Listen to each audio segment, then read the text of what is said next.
अस्सलाम वालेकुम स्टूडेंट्स। आज की इस वीडियो लेक्चर में हम डिस्कशन करने जा रहे हैं क्लास 9 बायोलॉजी के PK text book board Peshawar के एक next topic blood cells and cell like bodies. इससे पहले हम ब्लड को स्टार्ट कर चुके हैं। हमने कहा था कि ब्लड एक कनेक्टिव टिश्यू है और ये इसके दो मेन कंपोनेंट्स होते हैं। एक होता है ब्लड प्लाज्मा, दूसरा होते हैं cell and cell like bodies. कहते हैं अगर आप एक फ्रेश ब्लड लेते हैं और उसको आप एक टेस्ट ट्यूब के अंदर डालते हैं, थोड़ी देर के बाद आप इसको छोड़ते हैं तो ये क्या करता है, ये दो कंपोनेंट में स्प्लिट हो जाते हैं। एक होते हैं प्लाज्मा जो कि 55% बनाते हैं और दूसरे होते हैं cell and cell like bodies जो कि 55% बनाते हैं।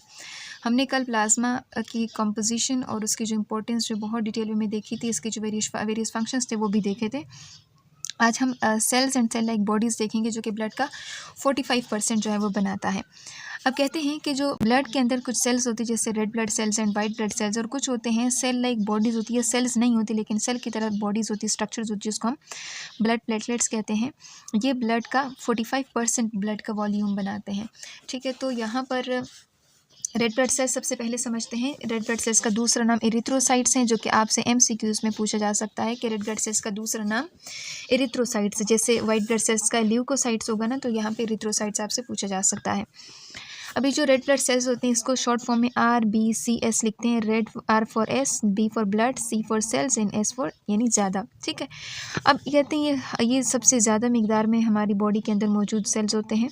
यानी ब्लड के अंदर अगर सेल की मिकदार देखी जाए ना, तो इसमें जो रेड ब्लड सेल्स होती हैं सबसे ज़्यादा मिकदार इसकी होती है। अब यहाँ पर कहते हैं ये रेड होते हैं क्योंकि इसके अंदर एक रेड कलर का पिगमेंट होता है। रेड पिगमेंट इनके अंदर मौजूद है जिसको हम हेमोग्लोबिन कहते हैं। और ये हेमोग्लोबिन आप लोगों को याद होगा, हमने जब न्यूट्रिशन में हम हेमोग्लोबिन का स्ट्रक्चर देख रहे थे उस वक्त भी हमने कहा था कि इसके अंदर एक मिनरल होता है जिसको हम Fe यानी आयरन कहते हैं, ये इनके अंदर मौजूद होता है। और ये हेमोग्लोबिन हमारी बॉडी के अंदर ऑक्सीजन ट्रांसपोर्ट करने में इंपॉर्टेंट किरदार अदा करता है। अब कहते हैं अगर आप 1 क्यूबिक मिलीमीटर ऑफ ब्लड आप लेते हैं तो उसके अंदर आपको 5 मिलियन RBCs आपको देखने को मिलते हैं। यानी क्यूबिक मिलीमीटर ये कोई लेंथ की बात नहीं हो रही है, ये एक वॉल्यूम की बात हो रही है। ठीक है, क्यूबिक मिलीमीटर का मतलब mm का मतलब mm क्यूब। ठीक है, तो यानी अगर इतना वॉल्यूम आप लेते हैं तो उसके अंदर आपको 5 मिलियन RBCs देखने को मिलते हैं। अब कहते हैं in humans mature RBCs is biconcave round cell and have contain no nucleus. अब देखो, अगर एक मेच्योर रेड ब्लड सेल्स आप लेंगे तो इसकी शेप कुछ इस तरह से कि बाइकनकेव का मतलब क्या है, यानी अगर इसको देखेंगे ना तो साइडों से क्या होंगी, ऐसे मोटी होंगी। ठीक है, और दरमियान में ऐसे धंसी भी होंगी, जैसे आप यहाँ पे देख सकते हैं। ठीक है, दोनों साइडों से वो ऐसे ही होंगी। इसके अलावा राउंड सेल ऐसे गोल होंगी और इसके अंदर कोई न्यूक्लियस मौजूद नहीं होगा, जो कि आपके MCQs में आपसे पूछा जा सकता है कि ऐसे कौन से ब्लड सेल्स हैं जिनके अंदर न्यूक्लियस मौजूद नहीं होता। सो वो रेड ब्लड सेल्स हैं। अब कहते हैं रेड ब्लड सेल्स जो अगर बर्थ या बर्थ से पहले बच्चे की पैदाइश या पैदाइश से पहले अगर देखा जाए तो जो रेड ब्लड सेल्स होते हैं वो लीवर के अंदर और स्प्लीन के अंदर बनते हैं। लेकिन जब एडल्ट हो जाते हैं, बड़े हो जाते हैं, तो उनके जो ब्लड होता है वो रेड बोन मेरो के अंदर बनता है। और ये रेड बोन मेरो कहाँ पे होता है? स्टर्नम, रिब्स एंड वर्टिब्राई के अंदर ये होता है। अभी आपसे MCQs में पूछा जाता है कि ब्लड जो कहाँ पे सिंथेसाइज होते हैं, कहाँ पे रेड ब्लड सेल्स सिंथेसाइज होते हैं। तो अगर बच्चे हैं तो उसके अंदर लिवर और स्प्लीन के अंदर, और अगर बड़े हैं तो रेड बोन मेरो और वो स्टर्नम, रिब्स और वर्टिब्राई के अंदर मौजूद होता है। अब ये स्टर्नम क्या है? जैसे हमारा रिब केज है ना, हमारी जो पसलियों की ढांचा हमें नज़र आता है। ठीक है, इनके दरमियान एक बोन होता है जिसको हम नाम देते हैं स्टर्नम। ठीक है, हमारी तकरीबन 12 पसलियाँ होती हैं, उनके दरमियान यहाँ पे एक चेस्ट बोन भी इसको कहते हैं, इसको स्टर्नम कहा जाता है। रिब्स जो है पसलियों की बात हो रही है।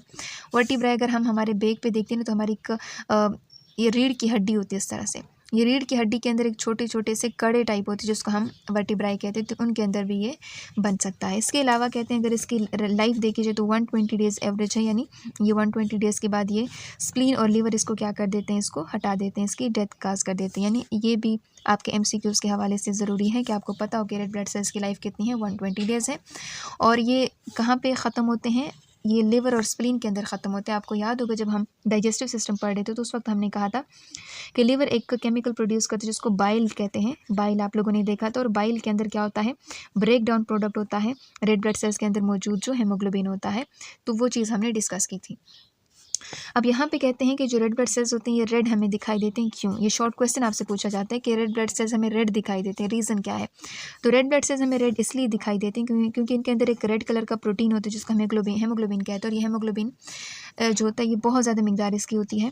और इसका काम क्या है? हेमोग्लोबिन को हमने पहले भी डिस्कस किया था कि ऑक्सीजन कैरी करना इसका काम है, और दूसरा कि कार्बन डाइऑक्साइड जो है ये थोड़ी सी मिकदार ये भी कैरी कर सकता है डिफरेंट बॉडी पार्ट से। यानी कार्बन डाइऑक्साइड को लंग्स तक लेकर जाता है और ऑक्सीजन को डिफरेंट टिश्यूज़ तक लेकर जाता है। ये कौन? ये हेमोग्लोबिन। उसके बाद यहाँ साइंटिफिक इन्फॉर्मेशन जो आपके यहाँ से भी आपके एमसीक्यूज बन सकते हैं। कहते हैं कि जो रेड ब्लड सेल्स होते हैं ये स्पेशलाइज्ड सेल्स होते हैं और इसके अंदर का जो साइटोप्लाज्म अगर देखा जाए तो इसके अंदर कोई न्यूक्लियस मौजूद नहीं होता। इसका 95% जो साइटोप्लाज्म होगा उसके अंदर हेमोग्लोबिन मौजूद होता है और 5% इसके अंदर कुछ इंजाइम्स, प्रोटीन्स और साल्ट मौजूद होते हैं। अब कहते हैं अगर एक single RBC red blood cells आप लेंगे ना तो इसके अंदर 2 बिलियन मॉलिक्यूल्स ऑफ हेमोग्लोबिन मौजूद होंगे। तो ये भी आप याद रखिएगा कि हेमोग्लोबिन मॉलिक्यूल जो हैं ये बहुत ज़्यादा मिकदार में एक रेड ब्लड सेल्स के अंदर मौजूद होते हैं। तो आप खुद सोचें कि कितने सारे रेड ब्लड सेल्स हैं और इनके अंदर कितने सारे हेमोग्लोबिन है और यही वो रीज़न होता है कि हमें ब्लड जो है वो रेड नज़र आता है। इसी कलर की वजह से हमें रेड नज़र आता है। सो ये तो रेड ब्लड सेल्स की बात होगी। हम बात करते हैं white blood cells. White blood cells ये वो सेल्स होते हैं जो कि कलरलेस होते हैं, इसका कोई कलर नहीं होता। इसको दूसरा नाम ल्यूकोसाइट्स भी देते हैं और इसके अंदर कोई पिगमेंट नहीं होता, इसका कोई शेप भी नहीं होता। हाँ, लेकिन इसके अंदर न्यूक्लियस मौजूद होता है। जैसे रेड ब्लड सेल्स के अंदर न्यूक्लियस मौजूद नहीं है तो इसके अंदर न्यूक्लियस मौजूद होता है। और अगर 1 क्यूबिक मिलीमीटर आप ब्लड लेते हैं ना, इतना वॉल्यूम आप ब्लड लेते हैं तो उसके अंदर आपको 7,000 से 8,000 वाइट ब्लड सेल्स देखने को मिलेंगे। यहाँ पे 1 क्यूबिक मिलीमीटर के अंदर 5 मिलियन आरबीसीज थे और यहाँ पर 1 क्यूबिक मिलीमीटर के अंदर 7 से 8,000 वाइट ब्लड सेल्स आपको देखने को मिलते हैं। इसका मतलब इसकी तादाद जो है कम है रेड ब्लड सेल्स के मुकाबले में।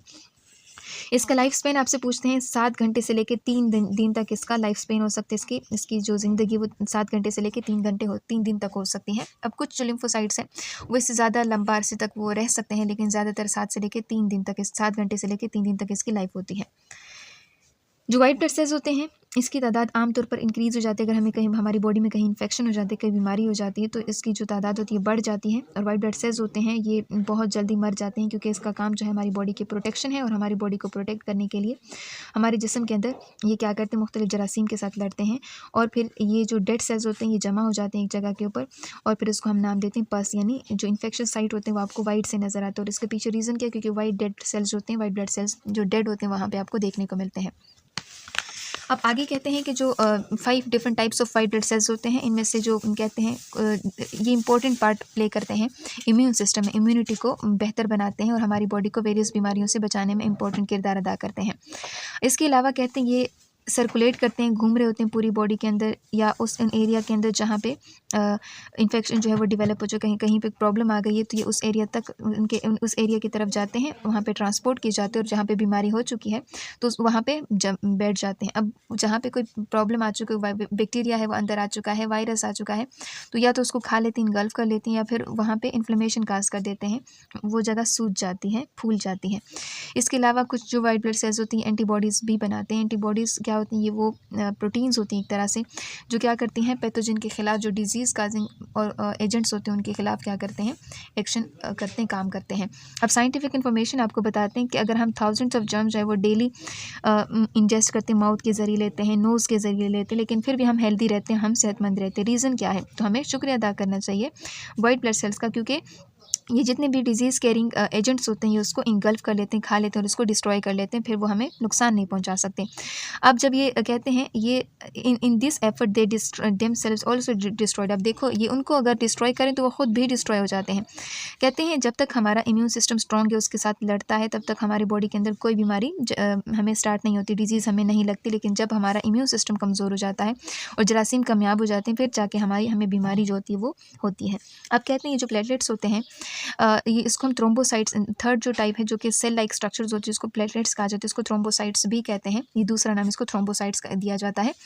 जो प्लेटलेट्स होती है ट्रू सेल्स नहीं होती, ये साइटोप्लाज्म जो बोन मेरो सेल्स होते हैं ना, उनके साइटोप्लाज्म के कुछ फ्रेगमेंट्स होते हैं, कुछ टुकड़े होते हैं। और अगर आप क्यूबिक मिलीमीटर आप ब्लड लेते हैं तो उसके अंदर आपको 15,000 से लेकर 4,50,000 प्लेटलेट्स आपको देखने को मिलते हैं।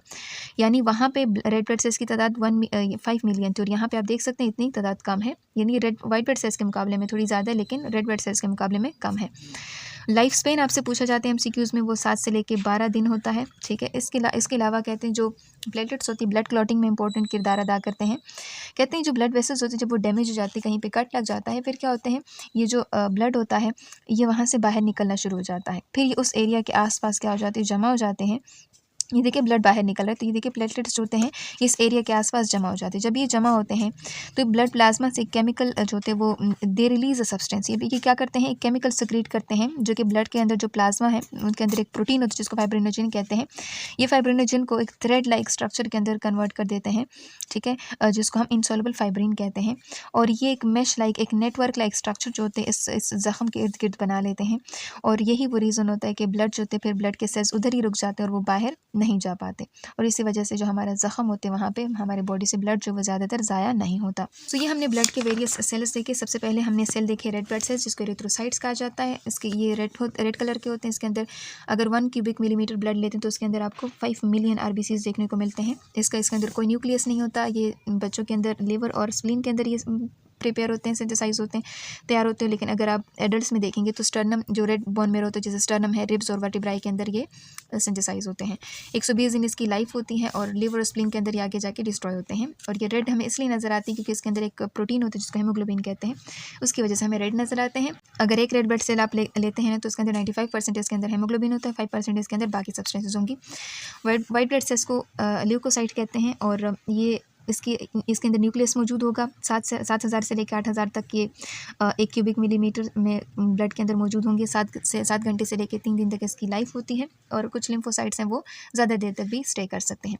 इसके अलावा अगर हमें इन्फेक्शन हो जाती है तो हमारी बॉडी के अंदर इसकी तादाद जो इसमें इजाफा हो सकता है। जब इसकी डेथ हो जाती है तो उस जख्म के आसपास ही वाइट पस आपको नज़र आती है, तो असल में ये वो डेड सेल होते हैं, डेड वाइट ब्लड सेल्स होते हैं। तो हम ये कह सकते हैं कि जो वाइट ब्लड सेल्स होती हैं हमारे इम्यून सिस्टम को स्ट्रॉन्ग करते हैं, हमें बीमारियों के खिलाफ बचाते हैं, यानी हमारी बॉडी को बीमारियों के खिलाफ उसके लिए तैयार करते हैं। हमारी बॉडी को जो जरासीम होते हैं उसके खिलाफ उनके लिए लड़ते हैं। इसके अलावा अगर आप देखते हैं जो प्लेटलेट्स है इसको थ्रोम्बोसाइट्स कहते हैं। सेल नहीं होते लेकिन सेल लाइक स्ट्रक्चर्स होते हैं। इसकी लाइफ 7 से 12 दिन होती है और ये जो ब्लड होते हैं ब्लड क्लॉटिंग में इंपॉर्टेंट किरदार अदा करते हैं। सो ये हमने देख लिया, ब्लड क्लॉट की फॉर्मेशन भी देख ली। नेक्स्ट इंशाल्लाह हम ब्लड के जो डिसऑर्डर्स हैं वो देखेंगे।